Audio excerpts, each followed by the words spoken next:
Welcome dear रॉकर्ट्स, कैसे हैं आप सभी। आज हम और आप देखने जा रहे हैं मॉन्स्टर सीरीज का पार्ट 10। अगर आपने पिछले 9 पार्ट्स को अभी तक नहीं देखा है तो डिस्क्रिप्शन में लिंक्स है, उनको जाकर देखिए, तभी तो आपको सारे पार्ट्स अच्छे से समझ में आएंगे। तो पिछले पार्ट के एंड में हमने देखा कि ली गैंगस्टर बॉबी के ऑफिस में घुस गया और उसने बॉबी के लैपटॉप से नाथन के काले धन का सारा डेटा पेन ड्राइव में कॉपी कर लिया था। बॉबी और उसके गुंडों ने इसको पकड़ लिया और उसके पेट में नुकीली चीज घोंप दी थी और एंड वक्त पर रोशी ने उसको बचा लिया था दोस्तों। पर रोशी और ली एक दूसरे को देखकर बिल्कुल चौंक गए थे कि तुम यहाँ पर क्या कर रहे हो। तो पार्ट 10 की शुरुआत में दिखाते हैं कि ये लोग लिफ्ट से नीचे भी नहीं जा पाते क्योंकि सारे गार्ड्स को बॉबी ने इन्फॉर्म कर दिया था कि किसी को बाहर मत जाने देना। तो ली और रोशी किसी दूसरे फ्लोर पर उतरकर सीढ़ियों से बचने की कोशिश करते हैं, पर कहाँ वहाँ भी इनके गुंडे पीछे पड़ जाते हैं और कोई रास्ता न पाकर वो एक कमरे में खुद को लॉक कर लेते हैं। पर बॉबी के आदमी वो बाहर से दरवाजा तोड़ने की पूरी कोशिश करते हैं। ली तो हार मान चुका था कि बस अब बचने का कोई रास्ता नहीं है और ये 3rd फ्लोर है, यहाँ से नीचे कूद भी नहीं सकते।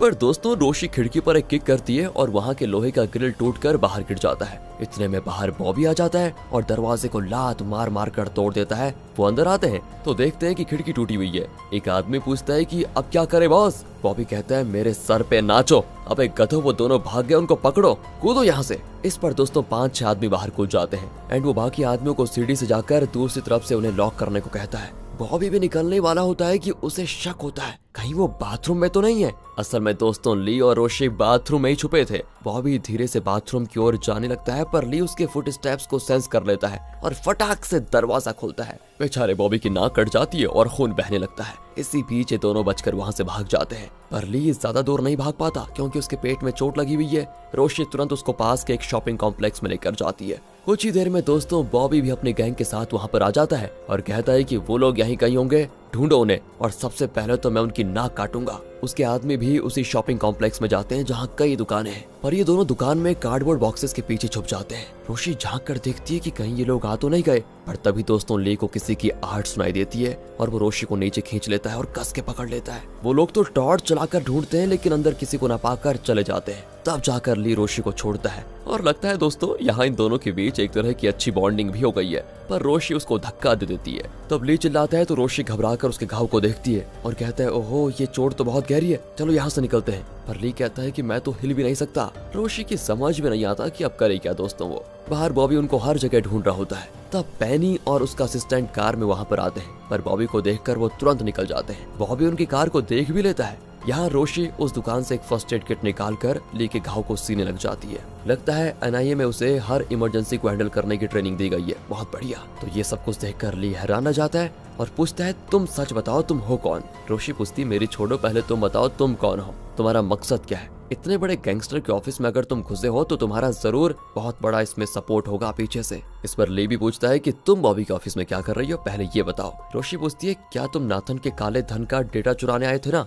ली पूछता है ये तुम कैसे जानती हो, क्या तुम भी वही डेटा चुराने आई थी। रोशी कहता है अगर हमारा मकसद एक है तो क्यों ना हम दोनों पार्टनर्स बन जाएं। लेकिन दोस्तों ली कहता है पार्टनर बनना तो कोई बड़ी बात नहीं है, पर क्या मैं और तुम एक दूसरे पर कभी विश्वास कर पाएंगे। भाई सवाल तो बिल्कुल सही पूछा ली ने। यहाँ से पैनी को दिखाते हैं जो बड़ी टेंशन में है कि ली को न जाने क्या हो गया होगा। एंड तब ली आता है। पैनी को तब तसल्ली होती है कि चलो इसको कुछ नहीं हुआ। वो कहती है मैंने तुम्हें ऑफिस से निकल जाने को कहा था ना, तुमने मेरी बात क्यों नहीं मानी। ली कहता है देखो एक्सप्लेन करने का टाइम नहीं है, पर मैं अपनी जान पर खेलकर सारा डेटा कॉपी करके लेकर आया हूँ। कहकर वो पैनी को पेन ड्राइव देता है और वो भी उसे लैपटॉप में प्लग इन करती है। और यहाँ होता है एक बड़ा लेकिन मजेदार ट्विस्ट। पूरे पेन ड्राइव में दोस्तों सिर्फ पॉन्स फिल्म होती है और कुछ भी नहीं होता। सोचे ली की क्या हालत हुई होगी। वो अपने आप को कोसने लग जाता है कि मैं कैसा गधा हूँ जो इसे कॉपी करने के लिए जान पर खेल गया। लगता है ये बॉबी का बच्चा सिर्फ यही वीडियोस अपने लैपटॉप में रखता है। दूसरी ओर दोस्तों बॉबी नाथन को बताता है कि मेरे ऑफिस में कोई आया और मेरे लैपटॉप से सारे पॉर्न वीडियोस कॉपी करके लेकर गया। अब दोस्तों नाथन तो हमेशा की तरह आसमान सर पे उठा लेता है कि ये तुमने कैसे होने दिया है। तुम्हारे आदमी के घास चरने गए हुए थे, पैसे सेफ है या उन्हें भी चोर लेकर चले गए, और वैसे अब मैं तुम पे भरोसा कैसे करूं। तभी दोस्तों बॉबी का असिस्टेंट कहता है कि मुझे तो केन्या पर शक है, वही आपके काले धन के बारे में पता लगाने के लिए ये सब कुछ करवा रही होगी। नाथन कहता है कि तुम लोग ना उस पर कड़ी नजर रखना। यहाँ से दोस्तों उस वर्कर के मेमोरियल को दिखाते हैं जहाँ उसकी वाइफ, उसका भाई और केन्या उसे श्रद्धांजलि देते हैं। अब जेजे भी शोक मनाने की अच्छी एक्टिंग कर लेता है। हालांकि उसने वर्कर की वाइफ को अपना मुंह बंद रखने के लिए पैसे तो दे दिए थे। अब केन्या उस वर्कर की वाइफ से पूछती है आपके पति की मृत्यु को आपने एक्सीडेंट क्यों बना दिया, सच तो कुछ और ही है, कहीं उन लोगों ने आपको पैसे देकर जबरदस्ती तो ये सब कुछ नहीं कहलवाया। एन वक्त पर वहाँ पर जेजे आ जाता है और केन्या से कहता है कि तुम्हें पता नहीं है, वो औरत अपने पति को खोकर पहले से परेशान है और तुम अपने फायदे के लिए खामखा उसको और दुख क्यों दे रही हो। केन्या पूछती है तुम कौन हो। जेजे बताता है कि मैं डोडो ग्रुप का डायरेक्टर हूँ। अच्छा, तो तुम ही हो जिसने पैसे देकर इस औरत का मुंह बंद करवाया है। देखो मैडम, मैं तुम्हारी चाल अच्छे से समझता हूँ। तुम्हारा पति जब मरा तो तुम पर कर्ज का बोझ लाद कर गया, ये मैं जानता हूँ, और उस कर्ज को चुकाने के लिए तुम इस तरह की पब्लिसिटी स्टंट्स कर रही हो। लगता है तुम्हारा मकसद डोडो ग्रुप पर कोई नया इल्जाम लगाकर हमसे पैसे ऐंठना है। वो कहती है कि मैं T9 की पूरी जांच कर रही हूँ और ऐसे खतरनाक गैस को तुम लोग अपने प्लांट में यूज करते हो, इसका तो मैं पर्दाफाश करके ही रहूंगी। तब देखते हैं कौन क्या है, और जब मैं कोर्ट में एविडेंस दूंगी ना, तब तुम्हें पता चलेगा कि मैं कर क्या सकती हूँ। इस तरह जेजे का मुंह तोड़ जवाब देकर वो चली जाती है। अब यहाँ जेजे एंड्रयू के कान भरने लग जाता है कि तुम केन्या के साथ क्लोज होने की कोशिश करो और उसके पास हमारे खिलाफ जो भी एविडेंस है उसे छीन लो, तभी जाकर हम नाथन को रास्ते से हटा पाएंगे और फिर उसकी जगह तुम्हें मिलेगी। लेकिन दोस्तों, इन्हें बात करते हुए जिना देख लेती है और जेजे के जाने के बाद वो एंड्रयू से पूछ लेती है कि बताओ तुम दोनों किस बारे में बात कर रहे थे। एंड्रयू कहता है कि जेजे कह रहा था कि केन्या के पास जो एविडेंस है वो झूठा एविडेंस है, उसी के बारे में मुझे पता लगाना है बस। इस पर जिना कहती है तो मैं भी इस इन्वेस्टिगेशन में तुम्हारा साथ दूंगी, अगर मैंने अच्छा काम किया तो कंपनी मुझे प्रमोशन देगी, है ना। एंड्रयू मन ही मन हंस लेता है कि बस इस नादान का मैं करूं क्या।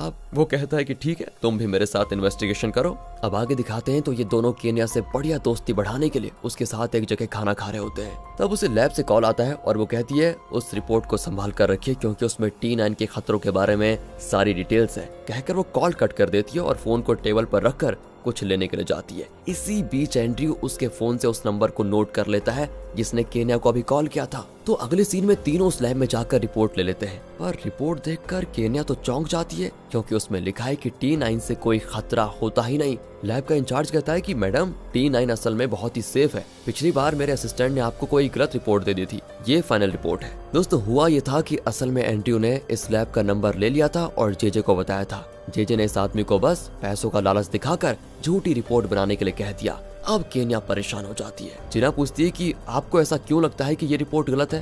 केन्या कहती है शायद तुम लोग डोडो ग्रुप के बारे में जानते नहीं, वो एक फ्रॉड कंपनी है, फ्रॉड, लोगों की जान के साथ खिलवाड़ कर रहे हैं वो लोग, और वो भी सिर्फ बिजनेस के लिए। ये कहकर दोस्तों वो चली जाती है। अब जेजे लैब में आता है और लैब इंचार्ज को पैसे देकर असली रिपोर्ट ले लेता है। उसमें लिखा था कि T9 बहुत ही खतरनाक केमिकल है। जेजे कहता है मैं जानता था कि नाथन जरूर कोई बड़ा कांड कर रहा है, अब उसे कोई नहीं बचा सकता। तभी वो इंचार्ज पूछता है जिसने झूठी रिपोर्ट केन्या को दिखाई थी कि सर आप अपना वादा तो पूरा करेंगे ना, मेरे लैब को डोडो ग्रुप स्पॉन्सर तो करेगा ना। जेजे कहता है उसकी चिंता तुम मत करो, वो सब मैं देख लूंगा। यहाँ चेयरमैन की वाइफ चेयरमैन के स्टडी रूम में जाती है तो वहाँ उसकी डायरी होती है, उसके अंदर से शैलोमी की फोटो गिरती है, यानी एंड्रयू की माँ की फोटो दोस्तों। और दोस्तों, चेयरमैन के टेबल ड्रॉर में एक रिंग और शैलोमी का आईडी कार्ड होता है। बस यहाँ चेयरमैन की वाइफ चौंक जाती है कि चेयरमैन ने इन चीजों को यहाँ क्यों रखा हुआ है, और वो भी इतने साल के बाद। बस इतने में चेयरमैन का पी आ जाता है दोस्तों। चेयरमैन की वाइफ पूछती है क्या तुमने उनको सब कुछ बता दिया। वो कहता है कि हाँ, मैंने उनका नमक खाया, उन्हें सच बता दिया।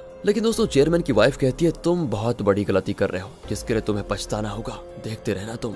अब ये मोजो से मिलता है और कहता है मुझे तुम्हारी मदद चाहिए। दूसरी ओर चेयरमैन की वाइफ जेजे से कहती है मेरे पति अपने नाजायज बेटे को ढूंढने में लगे हुए हैं, इससे पहले कि वो उसका पता लगाए मैं चाहती हूँ कि तुम उस लड़के का पता लगाओ। यहाँ पे ये दोस्तों मोजो से कहता है चेयरमैन और शालोमी का एक बेटा है जो न जाने कहाँ पर है। चेयरमैन की वाइफ उसे ढूंढने में लगी हुई है, इससे पहले वो उसे ढूंढ निकाले तुम्हें उस लड़के को ढूंढ निकालना होगा और हम उसे चेयरमैन के पास लेकर जाएंगे, क्योंकि अगर वो लड़का चेयरमैन की वाइफ के हाथ लग गया ना तो वो जरूर उसे रास्ते से हटाने की पूरी कोशिश करेगी।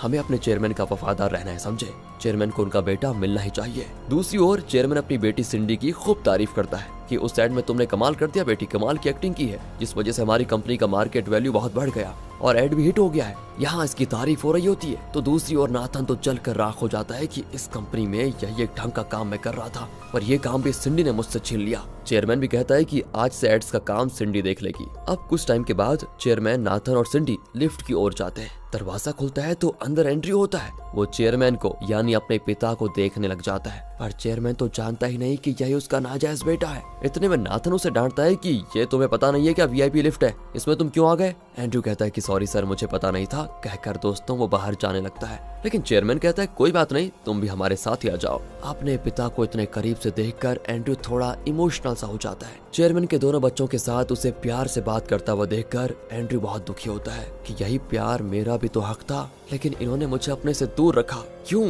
वो बहुत परेशान होता है बेचारा। अब हम केन्या को देखते हैं जो एंड्रू और जिना को लेकर जेल आई होती है। वो बताती है कि यहाँ एक विटनेस है जो डोडो ग्रुप के लैब में काम करता था, उसे T9 के बारे में अच्छी जानकारी है। असल में इस आदमी से मिलकर लौटते वक्त ही मेरे पति मर गए थे, इसलिए हमें उससे मिलना चाहिए और उसके जरिए हमें सच का पता चल सकता है। पर दोस्तों इतने में इनकी खबर जेजे को मिल जाती है और वो बॉबी से पूछता है कि कहीं वो जेल वाला बंदा अपना मुंह तो नहीं खोलेगा ना। पर बॉबी कहता है कि जेल में सब मेरे आदमी है, डोंट वरी। वो एक शब्द नहीं कहेगा केन्या से। दोस्तों जेल में जब केन्या उस विटनेस से पूछती है क्या तुम मुझे जानते हो, वो बहुत ही डरा हुआ लगता है और कहता है नहीं, मैंने तो आपको कभी देखा ही नहीं, मैं नहीं जानता आपको। पर केन्या कहती है अच्छा, तुम्हारे पास तो मेरा नंबर भी है ना, तुमने मेरे पति को T9 के बारे में कुछ बातें बताई थी, वो मैं भी जानती हूँ, तो प्लीज मुझे भी वो इन्फॉर्मेशन दो, तुम्हारी इन्फॉर्मेशन के जरिए कई लोगों की जान बच सकती है। पर विटनेस एकदम डरा सहमा होता है क्योंकि वहाँ का गार्ड भी बॉबी से पैसे लेकर उसके लिए काम करता है। वो कुछ नहीं बताता और अचानक दौरा पड़ने की एक्टिंग करने लगता है, इसलिए इन तीनों को बाहर भेज दिया जाता है और विटनेस को हॉस्पिटल।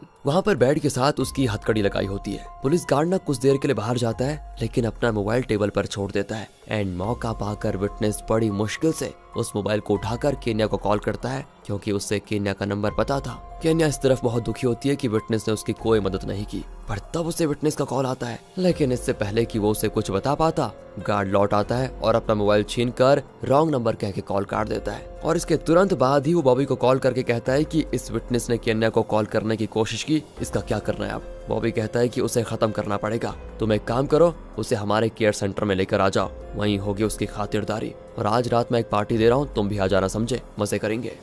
असल में दोस्तों बॉबी अपने ऑफिस के वेंट को ठीक कर रहा होता है क्योंकि ली ने उसको तोड़ दिया था एंड रिपेयर के काम के लिए एक आदमी आया होता है। वो वायरिंग वगैरह ठीक कर देता है और वापस करंट चालू हो जाता है। असल में दोस्तों वायरिंग का काम करने के लिए कोई और नहीं बल्कि पैनी का असिस्टेंट आया होता है। वो वायरिंग ठीक करने के बहाने बॉबी के ऑफिस में कैमरा फिक्स करके चला जाता है जिससे बाहर से पैनी और ली सब कुछ देख रहे होते हैं। पैनी पूछती है एक बात बताओ, तुम रोशी पर भरोसा करते हो क्या? ली कहता है नहीं, पर जरूर उसके पीछे कोई है जो उसे इंस्ट्रक्शंस देता है, तुम्हें क्या लगता है कौन होगा वो? पैनी कहती है या तो वो इंडस्ट्रियल स्पाई होगी या फिर NIA के लिए काम करती होगी।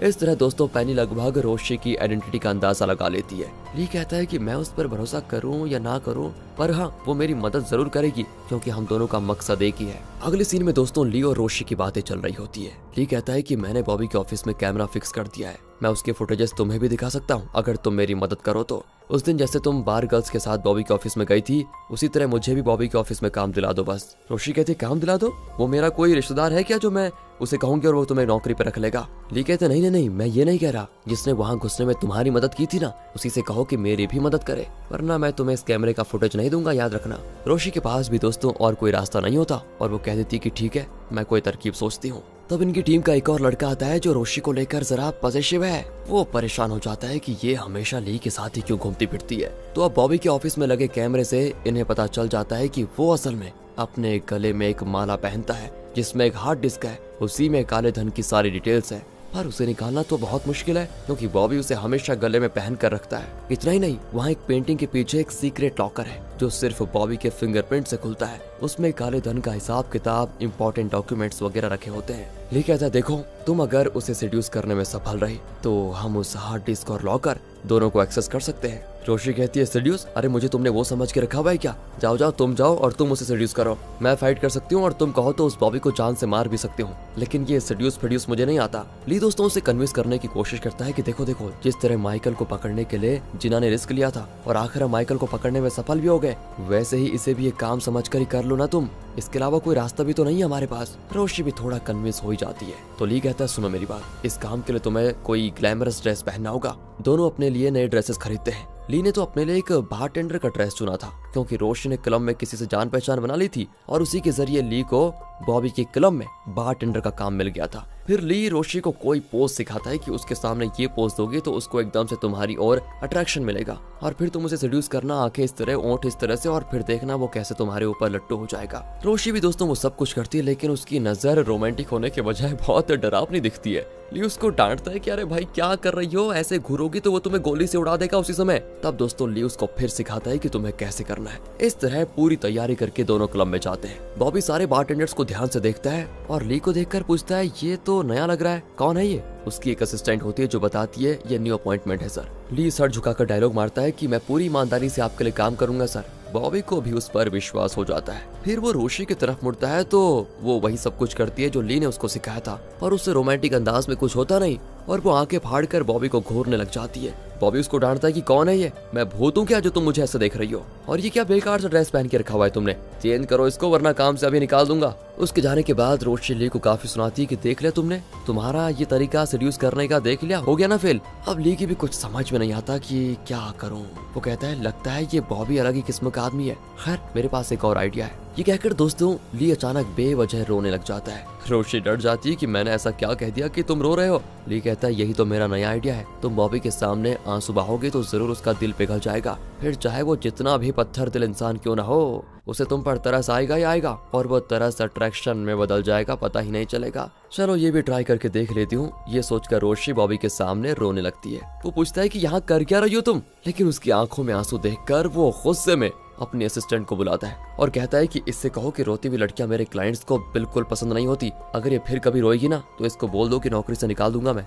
अब आगे दिखाते हैं कि रोशी ली को पीट रही है, उसका गला दबाने लग जाती है कि आइंदा ऐसा बेहुदा आइडिया दिया तो तुम्हारी जान ले लूंगी। हाँ मैं अपना खुद का आइडिया सोच लूंगी, समझे, तुम बस अपना मुंह बंद रखना। ली भी चौंक जाता है कि देखने में तो कितनी दुबली पतली है भाई, इसके अंदर इतनी स्ट्रेंथ कहाँ से आ रही है। दूसरी ओर दोस्तों किमी इलेक्शन कैंपेन शुरू कर चुकी है और वो डोडो ग्रुप के खिलाफ नारा लगाती है कि ऐसी बड़ी कंपनीज को हमें बंद करवा देना चाहिए जो लोगों की जान के साथ खेलते हैं। वो नेक काम मैं करूंगी, इसलिए मुझे वोट दीजिए। नील और पैनी कुछ दूर पर कार में बैठे ये सब कुछ देख रहे होते हैं। लगता है पैनी ने नेल के साथ भी दोस्ती कर ली है और उससे भी कुछ इन्फॉर्मेशन जुटाने की कोशिश कर रही है। वो नील से कहती है कि किमी का इन्फ्लुएंस दिन प्रतिदिन बढ़ रहा है, लोग उस पर विश्वास करने लगे हैं। नील कहता है कि अब तो हम सिर्फ पैसों के बल पर ही इसके इन्फ्लुएंस को तोड़ सकते हैं, इसके लिए मुझे जेजे से बात करनी पड़ेगी क्योंकि वो नाथन से कहकर पैसों का इंतजाम करेगा। ये सुनकर पैनी समझ जाती है कि अब नाथन इस इलेक्शन के लिए अपना काला धन यूज करने वाला है। अगर उन पैसों को ट्रैक करेंगे तो हमें पता चल जाएगा कि नाथन का सारा काला धन कहाँ पर है।